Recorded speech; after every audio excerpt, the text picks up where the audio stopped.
कीर्तन ही जगण्याची परिभाषा आहे. कीर्तन अध्यात्मातला एक भाग आहे.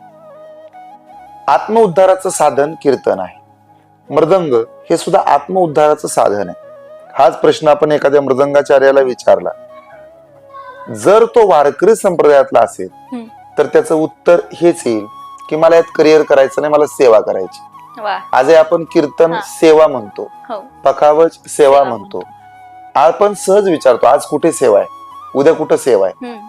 करिअर म्हणजे हा मार्ग नाही. बऱ्याचदा हा गैरसमज असतो की तुम्ही चांगलं करिअर केलं कुठल्या क्षेत्रात, कीर्तन क्षेत्रात, तर असं नाही. करिअरच करायचं असेल तर मग त्याच्यामध्ये माळ गळ्यात येत नाही. करिअरच करायचं असेल तर त्याच्यामध्ये तुम्हाला वारी करावी लागत नाही. करिअरच करायचं असेल तर तुम्हाला एकादशी व्रत करावं लागत नाही. कीर्तन, मृदंग, गायन हे जर वारकरी संप्रदायात असेल तर ती